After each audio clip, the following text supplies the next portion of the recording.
había solicitado un permiso para visitar a Benedicto XVI, no para saber de este ni pedirle algo respecto a la iglesia en sí, todo lo contrario. Francisco entendía que él podía ayudar a la iglesia y a su gente siendo un simple cura, pero cuando se le concede la visita y los enviados a recibirle le dicen que el Santo Papa lo recibirá en su residencia y no en el Vaticano. Francisco piensa en sí mismo y dentro de sí mismo concluye lo sorpresivo que será su visita. Benedicto XVI no es perfecto en carga con decisiones difíciles y con consecuencias que no puede borrar ni Jorge Mario Bergoglio. Tampoco Luis también tiene un pasado que lo persigue. También tiene momentos que preferiría cambiar y en ese punto todo cambia porque ya no estamos viendo a dos líderes, estamos viendo a dos hombres intentando entender si todavía pueden ser mejores. Y entonces surge la pregunta más incómoda de todas. ¿Se puede cambiar?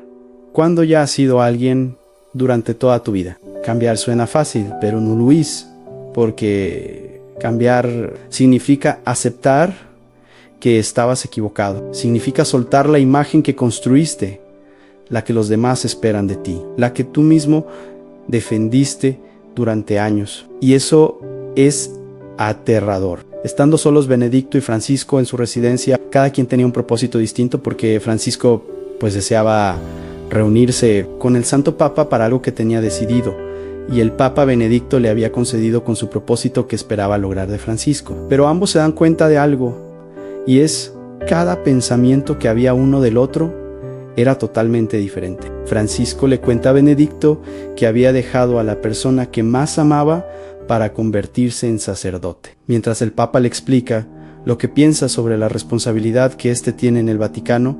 Al final, ambos se confiesan uno con otro. Luego, temprano en la mañana, Benedicto le dice que debe tratar urgente un caso en el Vaticano, que trate de desayunar un poco más rápido, y así lo hace Francisco. Cuando llegan al Vaticano, el Papa, atendo su responsabilidad, y le dice a su persona que lleven a Francisco a un salón especial para reunirse allí. Cuando inician de nuevo la conversación, Benedicto trata de impedir de que Francisco siga con la idea de ocio, pero Benedicto le responde que sabe su historial y de nuevo entran en una conversación sobre lo que piensa el Papa y que espera de Francisco.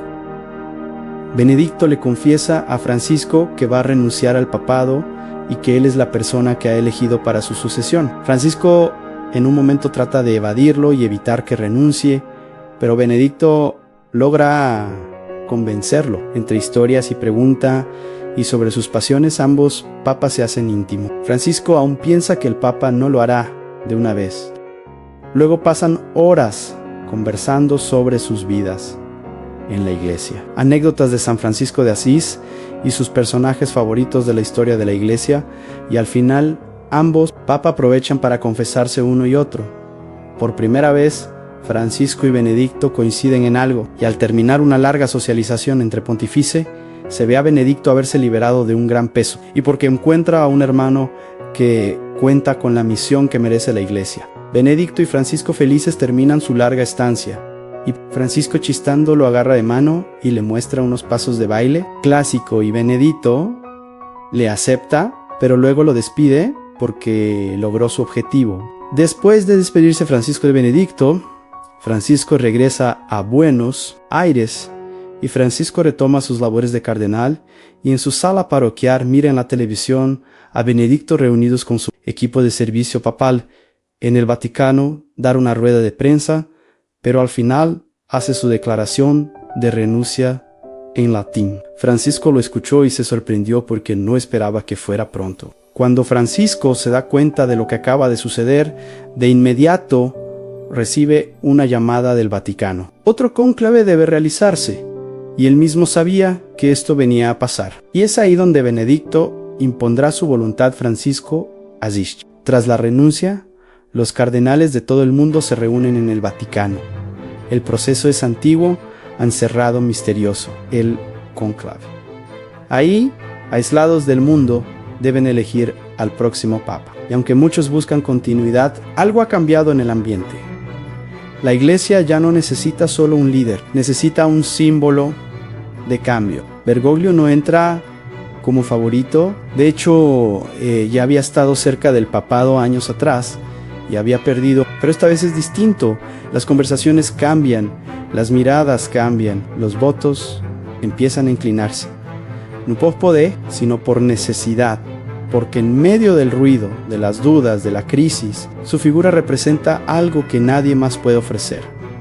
Humildad jiao, cercanía, autenticidad, y entonces ocurre el humo blanco, la señal al mundo de que un nuevo papa ha sido elegido. Pero lo verdaderamente importante no es solo quién fue elegido, sino por qué. Papa Francisco no gana por ser el más fuerte, gana por ser el más humano. Cuando aparece ante el mundo por primera vez, no lo hace como un rey, no como una figura distante, sino como alguien que pide algo inesperado, que recen por él.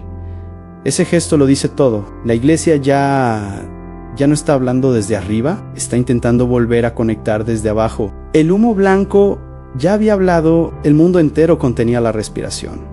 Dentro del Vaticano, el silencio era distinto. No era solo expectativa, era incertidumbre. Porque el hombre que acababa de ser elegido no encajaba en el molde de lo que muchos esperaban. Papa Francisco no caminaba como un líder que acababa de alcanzar el poder. Caminaba como alguien que todavía no estaba seguro de merecerlo. Y eso precisamente lo hacía diferente. En los pasillos del Vaticano, donde cada gesto suele estar medido, donde cada palabra sigue siglos de tradición, Francisco rompió el ritmo.